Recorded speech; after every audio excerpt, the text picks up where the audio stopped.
Okay, so this is the Djerring Flemington Hub. Hubs are a large community centre consisting of social community-based program spaces and sporting facilities. There's also a rooftop garden terrace, canteen.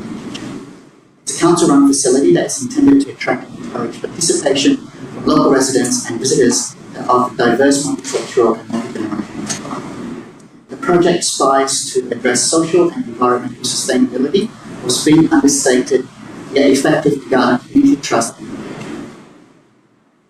The design embraces but challenges the typology of community centres. We sought to retain the physical and material language of such building types, but also explored its form and its relationship to the surrounding structures. We wanted the hub to be considered by the local community, especially from the social housing side, as a place of belonging that provides for social needs, a workplace capable of being staffed by the local residents, and during hot or cold periods of the year, a refuge from the older social housing powers which are unable to cope. A major sustainability choice was to undergo Green Star certification. The hub is located in Debneys Park. It's surrounded on three sides with social housing towers to the south, the city link overpass along the east, and private housing apartments to the north. It's part of a newly refurbished sporting area with enhancements to the existing adjacent parklands. Whilst large, the hub is dwarfed by the surrounding towers and overpass. It was very important for us to consider how it was viewed from a high vantage point. We want to convey the hub as an extended living room and backyard to share the community at large. Such considerations included minimal roof touch and ceiling services inside. The site is unique and challenging. Soil conditions and remediation works were required. The external spaces enhances the communal backyard offering. The sports field oval has been redeveloped, new and upgraded sport courts and parklands. We looked to employ regeneration of parks remnant vegetation with up to 40 new native trees, as well as numerous native vegetation plantings with more to come. In order to embrace the challenge of the typology, we sought to retain common parameters to push our building form away from the large flat roof construction that's typically found. We looked to architectural theory for universal shapes that encourage the local community to see our project as a place of belonging and shelter, regardless of one's cultural background. In order to be understated yet effective, our material language may seem simple, but great care was taken in the selection. Consider the way the typical coloured bond sheeting is used to express the triangular form of the roof, which is the entire upper floor, where it rakes down and forms the balcony wall. Structural blockwork is economical both in support and to final finish, but a specific one had been chosen because it uses recycled crushed glass instead of sand, which is a finite resource. Coloured flakes of glass are decorative and integral. Timber portal frames are expressed in this universal form and is visible both from the outside and internal.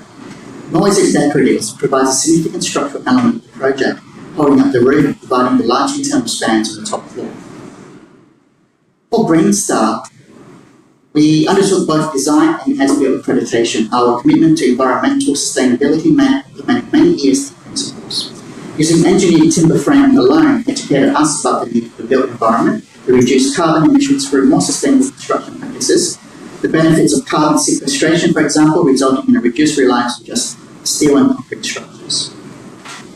The engineered timber supports the roof and is the main upper level wall support. It's tied into the structural slab. The A-frame form is deceptive, but it's been adjusted to suit our internal spatial requirements. The concrete specifies a much greener alternative using significantly less Portland cement, reduced frictional aggregates, and water that was recycled and used. Limiting steel structures to a more secondary role allowed smaller steel member sizes to be used throughout. Airtightness was an important consideration for efficient use of mechanical, heating, and cooling energy recovery systems. Pushing the structural span limits of the ground floor plan permitted a large central open lounge as the main focal point inside the hub. There are informal places together, allowing circulation of two main directions. Food is an important cultural element. There is also a self-serve kitchenette for bringing your own food to make your own drinks so that no specific groups ever disenfranchised from visiting. We wanted this central position to make the areas flexible for work, play, and gathering. Large groups can occur, and council with plans to hold events within this lounge area.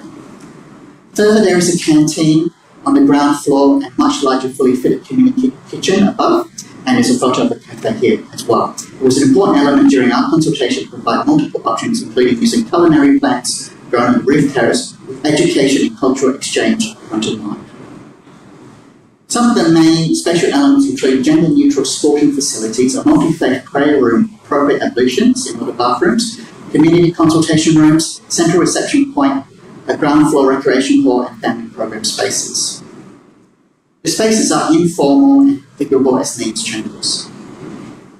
There is a large rooftop terrace garden which is served by the community kitchen.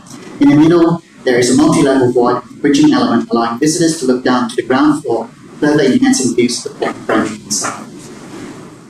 Our internal material palette is rich but simple, whilst being environmentally aware.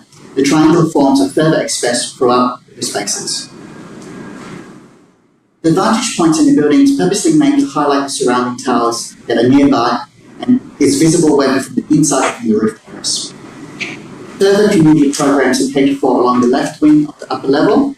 There's a larger community kitchen as noted in the centre, and on the right hand side we have, for bigger events, a large community hall that can be subdivided into 3 separate spaces for maximum flexibility. Along the northern facade, which is facing downwards, we have access to natural light and outdoor connection with the views to the sporting oval and surroundings.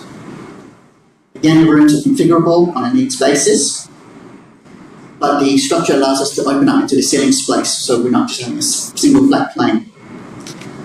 We have the community hall here, as you can see. And just to finish up, I want to talk about the consultation that we did with the community. We engaged an artist. We also created artworks that was from stories we talked to the local Indigenous elders and multicultural groups, and it became a part of our building fabric. With such elements, community legacy, the project will be further strengthened. This is my last slide. So I'm thankful being able to share this project of social significance for our local community of social needs.